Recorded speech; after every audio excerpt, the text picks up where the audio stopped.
You might be surprised to know that the most viewed video on my channel, and it's sitting at over 1 million views, is actually a video I created a couple of years ago where I did a DIY home hair color. So you may notice that I have gone to the dark side. I've just colored my hair at home and thought that I would update that video and share with you how I color my hair at home. I have been doing it for years. I've learned some tips and tricks along the way that I thought that I would share with you today.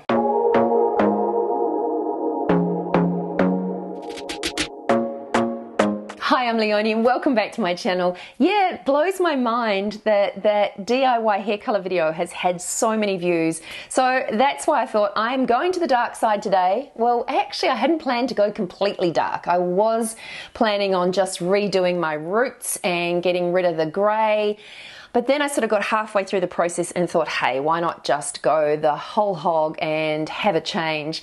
So I did video how I did it, and I also thought it might be a nice update on that video. And before we get started, I'd just like to say a very big thank you to the team at Schwarzkopf for sponsoring today's video. Now, that video that I was talking about with 1 million views was actually using a Schwarzkopf product. Now, that's why I'm super excited about this partnership, because I have been using this brand for years. I just find it really reliable. I've never had any problems with it.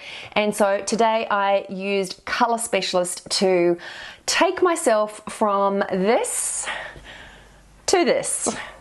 Oh, and please let me know in the comments below if you also color your hair at home. I would really love to know how many of you actually color your hair at home like I do. Okay, first up, what I always try and do is make sure that I've got enough time. It's not something that you want to do if you're in a rush. So if you're in a rush, there are some products that I use that are so good, and they kind of stretch out the time between me needing to actually color my hair. Now, I'm just going to share them with you here. So if you are in a rush, what I recommend using if you have got pesky regrowth and greys like me is the Schwarzkopf Hair Mascara. Now, this is a product that you can just keep in your purse. It is really easy to use.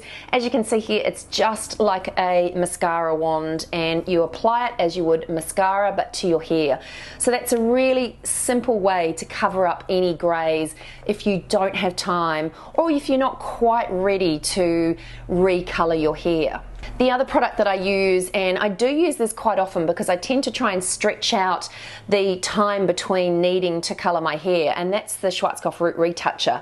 Now, this again is just a really simple way to cover up the gray. What it does is you spritz it on your hair. You do have to be a little bit careful not to overspray and spray it on your skin. So the great thing about this is that it stays in until you actually wash it out. So it really gives some significant coverage. And I do use this quite a bit because there are times where life just gets away on me and all of my best laid plans to color my hair go out the window. So also, because I really do think that it's important to have some time to do it. It's not a process that you want to rush.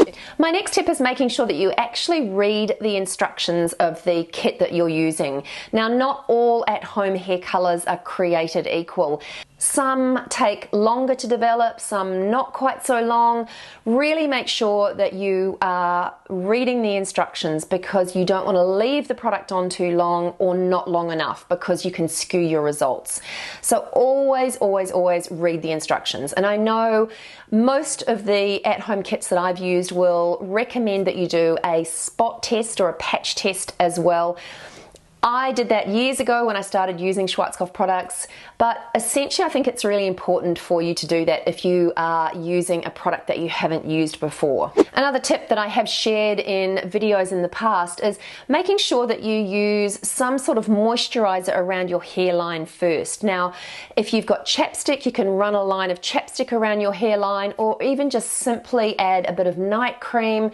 Moisturizing around your hairline, not on your hair, but right around your hairline, will actually prevent the hair color grabbing to your skin. I think there's nothing worse than looking and seeing that you've got really obvious hair color sort of stuck around your hairline. So just adding a bit of moisturizer, or as I said, chapstick, running that around your hairline really prevents this happening. The other thing that I always do when I'm coloring my hair is I have a towel that, as you can see here, is a black towel. It's actually a Schwarzkopf towel that the guys at Schwarzkopf sent to me a couple of months ago, and it's great because this is my hair coloring towel. I don't use it for anything else, and being black just makes it really forgiving. So I also have a cape. I didn't use that today. I don't know why, but I just grabbed my black towel. But you really do need some basic essentials. I've seen people coloring their hair and just wearing t-shirts, or basically just wearing a slip and then getting the color all over their skin. I just think there's much easier ways to do it without ruining your clothes or getting completely covered in product. So having a dedicated towel, and especially a dark towel, really does help, and that's what I use all the time, and I just find it makes life so much easier. So inside the box you have your color. It comes separately like this. One is the actual color and the other is the developer.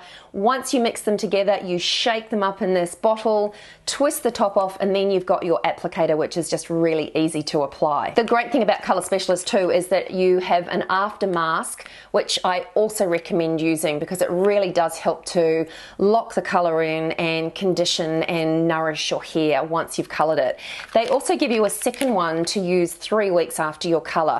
So again, that's all about just protecting your hair. So I do really recommend using these because they are going to just give your hair a little bit of extra love. So what I tend to do when I'm starting out coloring my hair is I make sure that I comb my hair through, because I'm going to use the comb to divide and section my hair up to color it. So essentially it needs to be well combed so that you don't get any sort of tangles as you're trying to section your hair. And then essentially I just section down the center part and then start applying the product.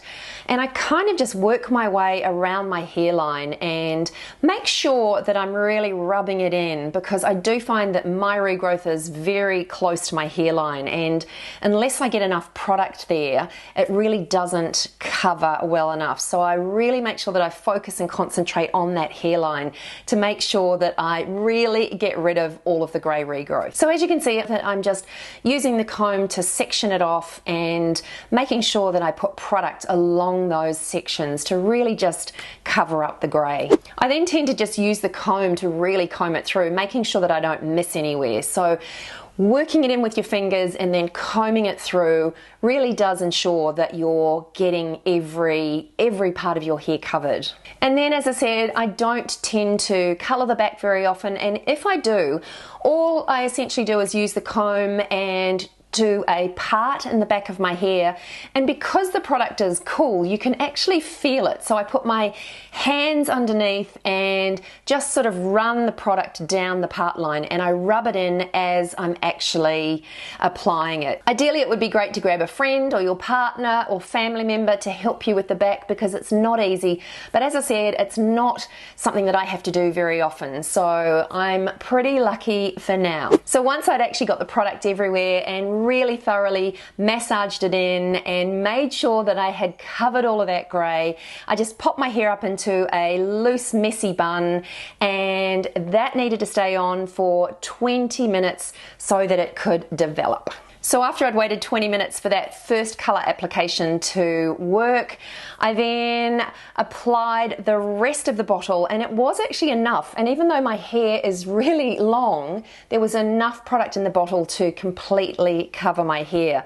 So I applied the rest of the product to the mid-length and ends of my hair. Then I popped it all up onto the top of my head in another messy bun and gave that another 10 minutes just for those mid-lengths and ends to develop. I was planning on curling my hair and really styling it and just making it look a little bit extra today, but then I thought that's not going to be a really fair comparison between the before and after. So I pretty much styled it how I normally would, just dried it and straightened it, just so that you can see a fair before and after in terms of what the colour difference is. But yeah, please let me know in the comments below what you think of it, whether you prefer it lighter, whether you like it darker. I think I like both, to be honest, and I just like the change, so I'm rolling with it. Anyway, that's it from me today. I hope you enjoyed this one. If you did, I'd love you to give it a big thumbs up. Don't forget to subscribe to my channel for more, and I'll see you in the next one. Bye for now.